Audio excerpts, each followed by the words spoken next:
අපි දන්නේ නැහැ අපි සිංහයෝ කියලා. අපේ හාමුදුරු කෙනෙකුත් ඒ කතාවකදී ඒක මතක් කළා. පින්වත්නි, සිංහ පැටියෙක් මහ සිංහයාගෙන් වෙන් වුණා එක කාලෙකදී. දැන් මේ සිංහ පැටිය හැදෙන්නේ නරි රැලක් එක්ක. දැන් මේ සිංහ පැටියා ලොකු වෙලා. ඒත් මේකට තියෙන්නේ නරි ඇක්ෂන් දැන්. සිංහ ගතිය නෙමෙයි හුන්ට කේසර සිංහයා. මේ කේසර සිංහයා ඇවිදින්නේ නරියා වගේ. කන්නේ නරියා වගේ. බොන්නේ නරියා වගේ. සියලුම චර්යා නරි. ඔය අතරදී කේසර සිංහෙක් හම්බ වුණා. හම්බ වෙනකොට නරි ටික පැනලා දිව්වා. නගුටත් උස්සගෙන. කේසර සිංහයා දැන් දුවනවා. එතකොට නරිය මේ කේසර සිංහයා බලනවා මගේ වර්ග එකෙක් දැක්කයින් පස්සේ දුවන්නේ මොකද? මේක හරි ආශ්චර්යයක් නේ. නරි ටික දුවන එක නම් අහන්න දෙයක් නෙමෙයි. උන් කන හිවල්ලුනේ. උන් දුවන්ට එපා. අපි කාලේ ඉවත දාන කටු කන මේ නරි දුවන්ට ඕනේ අපි දැක්කහම. ඒත් මගේ ලේ තියෙන එකෙක් මොකෝ දුවන්නේ? ඔහොම හිටපිය කිව්වා. නරි ටික දිව්වා සිංහයා ඉතිරි වුණා. ඇහුවායි සාමී මොකද? නගුට දැන් කකුල් ඇස්සේ ගහගෙන කේසර ලෝම ටිකක් ගුලි කරගෙන ඇඹරෙනවා මේක අර සිංහ තඩිය දැකලා. මොකද බල උඹට වෙලා තියෙන්නේ? අනේ නෑ සාමී මං අහිංසක නරියා මට මගේ පාඩුවේ ඉන්ට දෙන්න ආයිබෝන්. මොකද බලත් උට වෙලා තියෙන්නේ උඹ නරියෙක් නෙමෙයි සිංහෙක්. නෑ සාමී මං නරියා. නෑ බලතෝ සිංහෙක්. නෑ නරියා. නෑ බල උඹ සිංහෙක් පේන්නේ නැද්ද උඹයි මම එක වගේ වුණාට මං නරියා කිව්වා. මේක හරියන්නේ නැහැ. මෙහෙට වරින් මට උඹ පරීක්ෂා කරලා බලන්න ඕන නරියෙක්ද සිංහෙක්ද කියලා. පරීක්ෂා කරන්න දෙයක් නැහැ. අයිබුවා මන් නරියා. හොඳ හිතෙන් වරෙන් නැත්තම් උඹ මරනවා. මරන්න එපා එන්නම් කියලා ආවා. මොකද කරන්න ඕන? මට උඹ පරීක්ෂා කරන්න ඕන. වරක් කීවනේ අයිබුවා පරීක්ෂා කරන්න දෙයක් නැහැ. මන් නරියා. ඔව් මටත් පේනවා උඹ නරිය කියලා නැගපන් අර කන්දට. ඉතින් නැග්ගා. මොකද දැන් කරන්න ඕන? මට උඹගේ නරි හඬ ආසයි. කෑ ගහපන්කො බලන්න.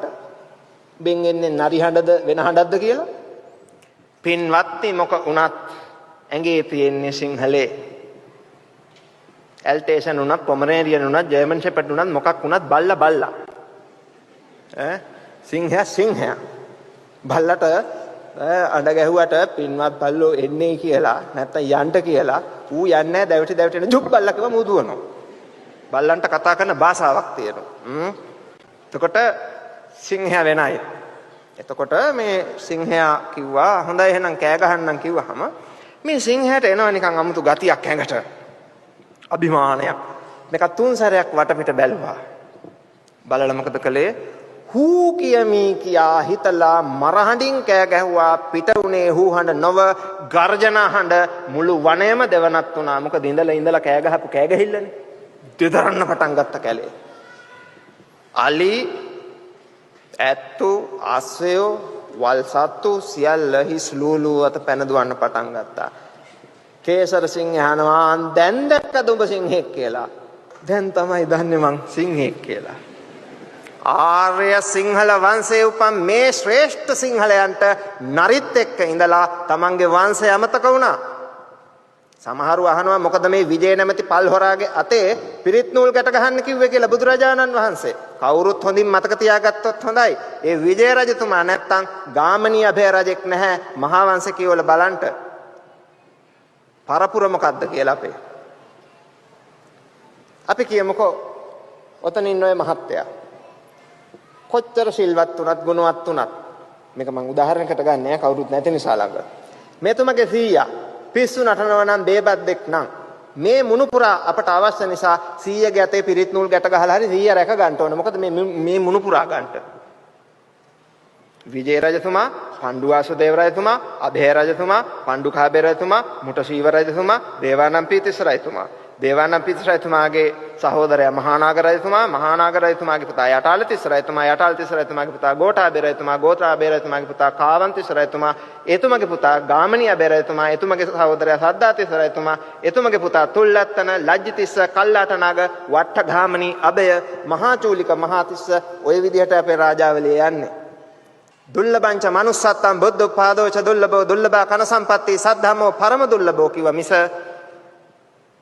වෙන එකක් අපට අවශ්‍ය වෙන්නේ නැහැ. මෙන්න මෙතනින් නිවන් මඟට ගිහිල්ලා මෙතනින් භවය අවසන් කරන්නටයි අවශ්‍ය වෙන්නේ.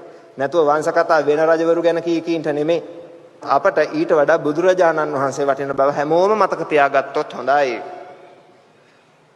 ලොකු අවුලක් ඇවිල්ලා තියෙන නිසා දඹදිව බුද්ධ ගයාව මෙතුමට බේර ගන්න අවශ්‍ය නැහැ. ඔය කියන විදියට හබරනට ගියා නම් වැඩේ හරි.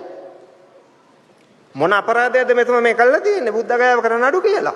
විකාරද ඔය ඇත්තන්ට. අර පොල්පිට මුකලානේ අපේ ස්වාමීන් වහන්සේගේ බණක් මං ඊයේ ඇහුවා. එතුමා ලස්සන කතාවක් කර මොකද්ද ඔබ වහන්සේගේ පන්සල පැත්තේ කන්දක් තියෙයි කිව්වා. අපේ ගෙවල් පැත්තේ තමයි ලුම්බිනි සල්වනේ තියෙන්නේ. ඇයි මං ඉන්නේ කොළොන්නාවේ සාල මුල්ලේ. සල්වනේ මුල්ල තියෙන්නේ අපේ ගෙවල් කිට්ටුව. 164 බස් එකේ නැග්ගන් පස්සේ සල්මල් උයන බස් එක එනකල සල්මල් උයනටම යන්න පුළුවන් ලුම්බිනියට. ඊට ටිකක් එහා අංගොඩ තියෙනවා බෙහෙත් අරගෙනම එන්න පුළුවන්. මෝඩ જાතියක්. මෝඩම જાතියක්. මාලිගා කන්ද විද්‍යෝදේ පිරිවෙන හදලා තියෙන්නේ මාලිගා කන්ද උඩ තමයි බිම්බිසාර රජතුමාගේ මාලිගාව තිබුණේ. ආනන්ද බාලිකාව හදලා තියෙන්නේ ආනන්ද හාමුදුරන්ට අර ප්‍රකෘති පැන්දීපු තැන. ආනන්ද විද්‍යාලයේ තියෙන ටිකක් එහා ආනන්ද හාමුදුර වැඩ හිටියේ හේ නාලන්දා විශ්වවිද්‍යාලයේ තිබුණේ නාලන්දේ හදපු තැන. මෙව්ව කිව්වොත් මේව පිළිගන්න මන්ද බුද්ධිකයොත් මේ රටේ ඉන්නෝ. මොකටද මේ බුද්ධ ශාසනය? කාටද අපි බණ කියන්නේ? මේ වගේ විකාර කරනවනම්. ඒ නිසා වහාම කතිකාවත් ගෙනල්ලා පනත් ගෙනල්ලා සම්මත කළ ඉවරලා දැඩි දඩුවම් පමනවන්න ඕන ධර්මයේ වනසන අයට. මොකද ආයි අපිට ගැළවිල්ලක් නැති වෙයි.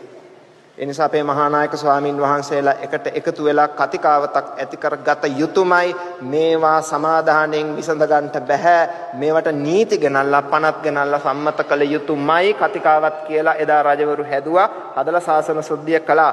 ධර්මපාලතුමාගේ චින්තනය ප්‍රායෝගිකව ක්‍රියාත්මක කරනවා නම් මෙය කළ යුතුයමයි. තව දවසක්වත් කල් තියන්න එපා. ඒ තරම්ම විනාශයක් මේ සිද්ධ වෙලා තියෙන්නේ. දැන් බුදුහාඳුරෝ